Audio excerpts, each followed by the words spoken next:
तो साथियों नमस्कार और स्वागत है आप सभी का हमारे YouTube चैनल स्टडी सर्किल पर। और इस वीडियो में हम बात कर रहे हैं बिहार इंटर लेवल एसएससी 2023 का जो एग्ज़ाम होना है, जो कि फरवरी मंथ 2024 में होना संभावित है।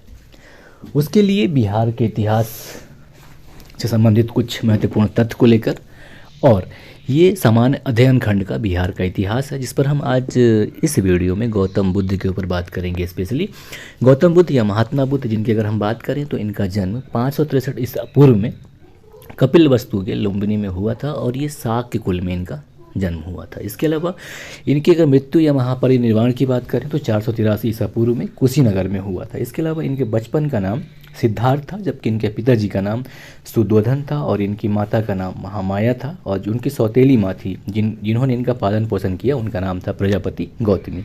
इसके अलावा इनकी पत्नी का नाम यशोधरा था और इनका जो पुत्र हुआ उसका नाम राहुल था। इसके अलावा इन्होंने 29 वर्ष की उम्र में गृह त्याग किया, जिसे महाभिनिष्क्रमण कहा जाता है। इसके अतिरिक्त 38 वर्ष की आयु में 35 वर्ष की आयु में इन्हें ज्ञान की प्राप्ति हुई थी। 6 वर्ष की कठोर तपस्या की इन्होंने, तो अब इनको ज्ञान की प्राप्ति हुई।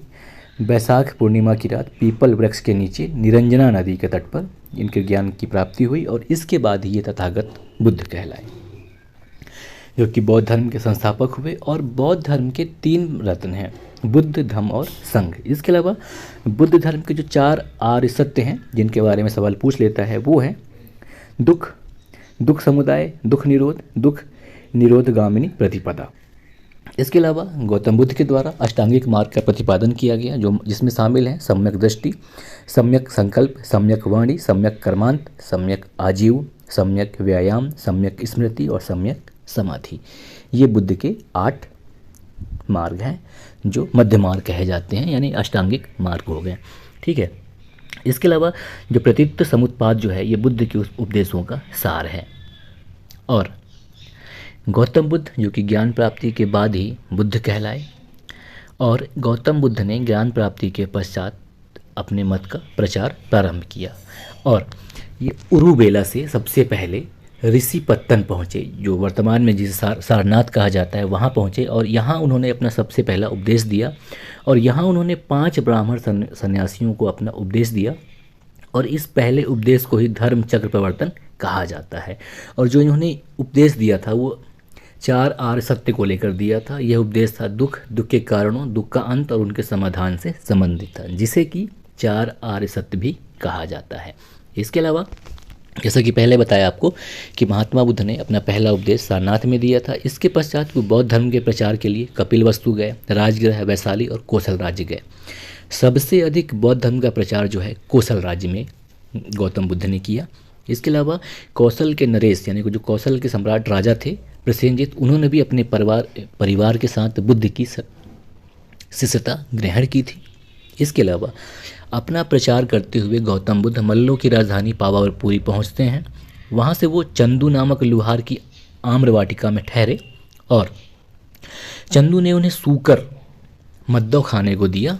ठीक है, जिससे उन्हें रक्तातिसार की बीमारी हो गई और भयानक पीड़ा उत्पन्न हुई। इसके अलावा इस पीड़ा को उत्पन्न होने के बाद भी वो कुशीनारा या कुशीनगर पहुँचे, जो कि मल्ल राज की राजधानी थी। वहाँ पहुँचे और यहीं 483 ईस्वी पूर्व में 80 वर्ष की उम्र में उन्होंने अपने शरीर को त्याग दिया, और बौद्ध ग्रंथ में इसे ही महापरिनिर्वाण कहा गया है।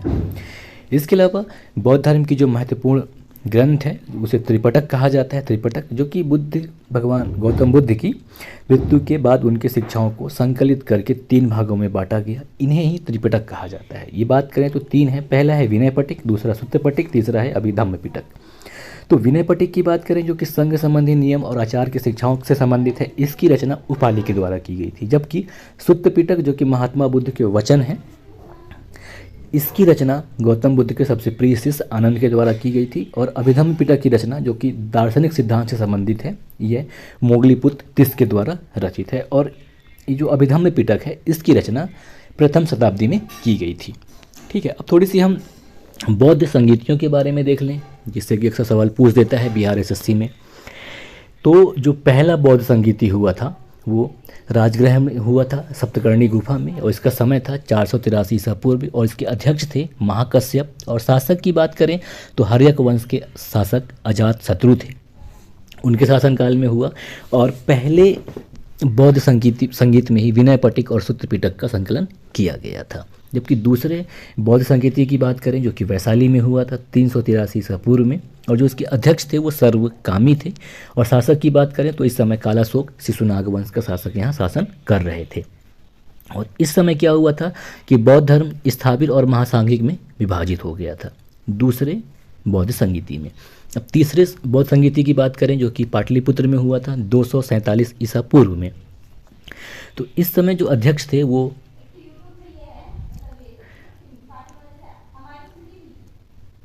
मोगलीपुत्र तिस्स के द्वारा इसकी अध्यक्षता की गई थी। सॉरी, मैंने पहले बोल दिया था कि जो अभिधम्म पिटक है उसकी रचना प्रथम ईस्वी में की गई थी। असल में 247 ईसा पूर्व में की गई थी उसकी रचना मोगलीपुत्र तिस्स के द्वारा। और इस समय शासक मौर्य वंश का शासक था और अशोक शासन कर रहे थे। और महत्वपूर्ण तथ्य ये है तीसरे बौद्ध संगीति की कि इस समय तीसरा जो पिटक है अभिधम्म पिटक उसकी रचना की गई थी मोगलीपुत्र तिस्स के द्वारा।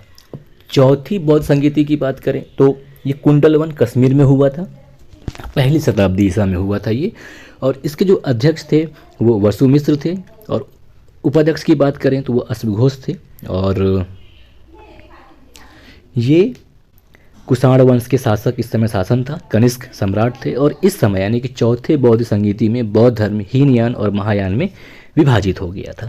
इसके अलावा महत्वपूर्ण तथ्य ये है कि पहली, दूसरी और तीसरी जो बौद्ध संगीति हुई थी वो बिहार में हुई थी, और चौथी जो हुई थी वो कश्मीर में हुई थी। तो बस इस वीडियो में इतना ही, बाकी अगले वीडियो में, तब तक के लिए नमस्कार, जय हिंद।